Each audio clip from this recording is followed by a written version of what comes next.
Check out FlipsideGaming.com for all your gaming needs. Use the promo code HEROES to save 10% on any purchase over $10. See the description below for details.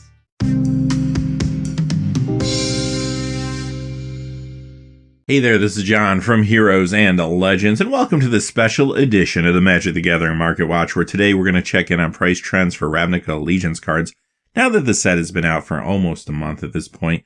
Last weekend, we didn't have as many large events. However, there was a GP in Memphis. Did those results impact card prices? Well, we'll take a look and find out. Quickly before we get started, if you're looking for a way to support the channel, just check out the description below. You'll find a number of ways there, including Patreon, that's linked down there. You're also going to find product links for Amazon. Any purchases there will help us out. And finally, still, you saw it at the top of the show, Flipside Gaming giving a promo code. When you use that code, that helps us out tremendously as well. So thank you not only to the folks that look at those links, though, but to every one of you viewers. You all make the channel what it is. Thank you. Let's get into it, though.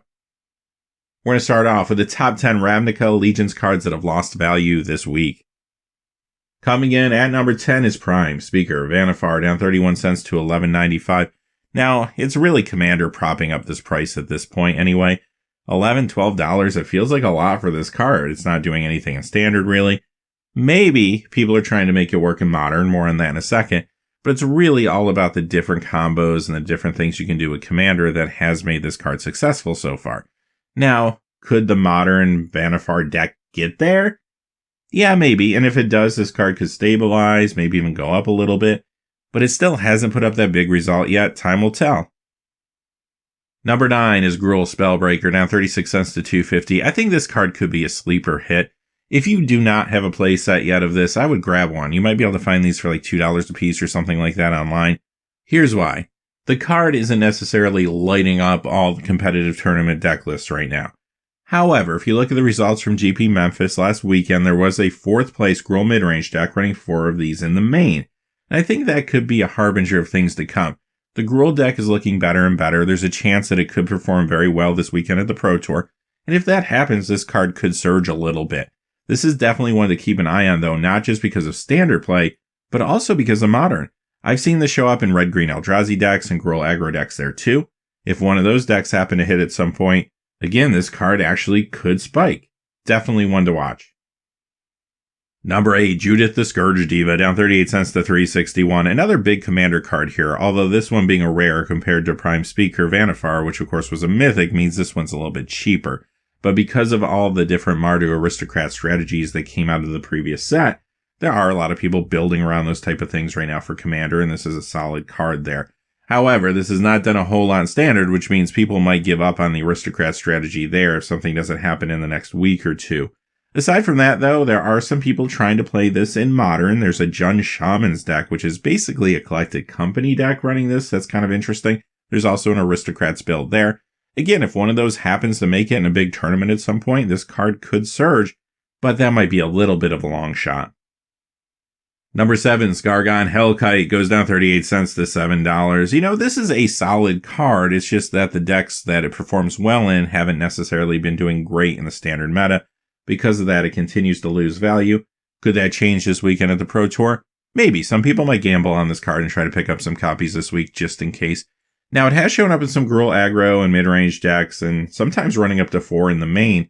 However, that Gruul deck that I mentioned a few moments ago was not running this last weekend in the top 8. So it has shown up in some other decks, though, like Jund Death Whirler. Again, it has a chance, but maybe this is one of those cards that gets better after rotation. Number 6, Growth Chamber Guardian, down 39 cents to $4.05. Actually a very solid Standard card. We've seen it in some decks like Selesnya Tokens, Temur Reclamation, among others. But the big deck last weekend, again, was that 4th place Gruul midrange deck in GP Memphis. That deck was running 4 copies of this in the main. I don't expect this one to go away. I don't know if it's always going to see tons of play all the time, but I do think it's going to stick around and be persistent in Standard for some time to come. Number 5 is Biogenic Ooze, down 58 cents to $8.19. Still a pretty high price point. I don't think people want to give up on this card until after the Pro Tour. Early on, going into the season, a lot of people thought maybe that Biogenic Ooze quasi-duplicate deck could get there. That didn't really take off. Then in the first few weeks of the season, you started seeing like 1 copy of this in the main of the Sultai mid-range decks, but that even has kind of subsided at this point for the most part. The place where it sees the most consistent play is Simic Nexus. You'll find up to 4 copies in many sideboards nowadays. Mono Green also has a build out there running around 3 of these in the main, so it's not going to disappear, but I don't think you're going to see significant play again unless something changes. Number 4, Angel of Grace goes down 64 cents to $6. This card kind of started off slow as a lot of people didn't have faith in it, costing $5, but then it looked decent the first weekend. After that, though, it has slowly fallen off. And you can still find usually about 2 copies of this in like Bant Reclamation. I have seen some Angel decks kicking around too. Nothing that makes me feel like it's going to stop the descent of this card unless something surprising happens this weekend at the Pro Tour. Number 3, Domri Chaosbringer goes down 69 cents to $7.36. All right. This is a card that, again, kind of falls into the trap of being a good card, but just isn't in a meta that's conducive to it, at least right now, unless something changes. Does this show up in some Gruul mid-range or aggro deck? Sure it does. However, the one that was successful last weekend at GP Memphis was not running this. And the ones that do run it are typically running like 2 copies out of the sideboard, so it's not like it's seeing like 4 copies in the main or anything like that. This is going to lose more value.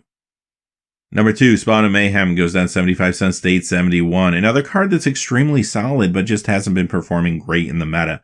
This will see play many times in Rakdos aggro, Rakdos midrange, maybe 2 to 4 copies in the main. However, there was a Rakdos midrange deck which came in first place at GP Memphis last weekend, but that deck was not running any copies of this. That does not bode well for this card over the next few weekends. And also remember, a few days ago, the Rakdos Guild Kit came out, and that has a copy in that product. So there's a lot of extra copies of this being injected right now into the marketplace.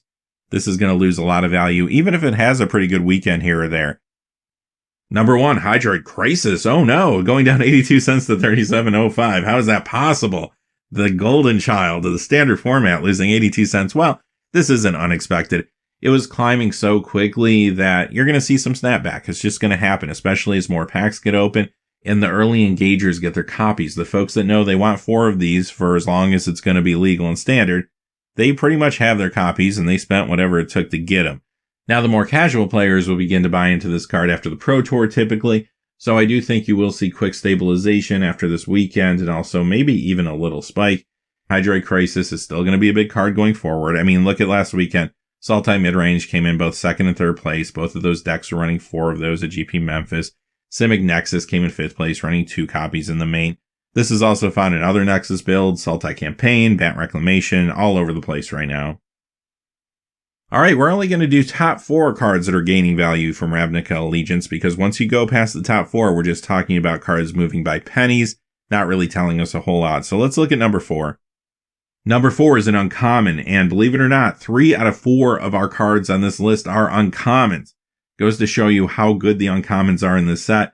The first one being Gatebreaker Ram going up 10 cents to 48 cents. It's not a huge climb, but it does say something when an uncommon can move 10 cents after about 4 weeks of release. There's a lot of these cards out there in the market, but people still want them. So where does this see play? Well, most recently it settled into the Nexus of Gates decks, many times out of the sideboard, but a lot of people are interested in that deck enough to move the price point. Number 3, Deputy of Detention up 20 cents to 307. So if you looked at the top 8 at GP Memphis, this card didn't show up at all last weekend. However, it's still going up in value. Why is that? Well, the week before it looked pretty good in a few builds, Azorius Aggro especially. Now, not all copies of that deck run this card, but many of them do, sometimes up to 4 in the main, and I have seen combinations of different numbers between the main and the sideboard, so I do expect to see more of that this weekend at the Pro Tour too. But I think the attention on this card is coming a little more so from other formats. If you look at Modern right now, there's Spirit decks that are trying this out of the sideboard and having a little bit of success. We'll have to see if that maintains. Also, in Humans Modern decks and Legacy versions of that build, you're seeing the same thing happen. So even though this is not a human or a spirit, it could make an impact there. Time will tell. Number 2, Light Up the Stage, another uncommon up 22 cents to 267. In Standard, this looked pretty good in those mono red aggro decks, and I think it could have a place definitely in the Pro Tour this coming weekend, which could even get more interest in the card. Also, though, the Modern play is what's really getting people excited about it, I think. Mono red Phoenix decks will run this, which are very popular right now. Different types of burn decks are running this right now in the format. So you combine the interest from the Modern players and the Standard players, and what you have is an uncommon that's been out for almost 4 weeks and is still climbing by 22 cents. That's almost unheard of. Number 1, Terramander, another uncommon. This one going up 84 cents to 283. What is going on? Well, if you look at GB Memphis, 7th and 8th place, there were mono blue aggro decks, each of those running 4 in the main. There's other good decks in the format running this card. Is it Drakes, Teamer Drakes, for example? But again, it's about other formats that are really pushing this over the edge. Modern Is It Phoenix decks will play this. Legacy, you'll find this in Is It Delver and Is It Phoenix. Since the card is being played in multiple decks and multiple formats, of course, it is a formula for a big spike like this when it comes to an uncommon. Almost unheard of again. Alright, that concludes our special look at Ravnica Allegiance. On Saturday, we will be back with our regular episode of the Market Watch, where we're going to look at everything else that's happening in the secondary market. You don't want to miss that. Until next time, hey, thanks for watching. Please remember to like and subscribe, and have a great day. Hey, thanks for watching. This video is made possible through the generous support of viewers like you on Patreon. Check out the description below for links to our Patreon page, as well as our Amazon affiliate store, where a small percentage of all sales will also help support the channel. Finally, if you haven't had a chance yet to subscribe, hit that subscribe button so you don't miss any of the new videos on Heroes and Legends. Talk to you again soon, and have a great day.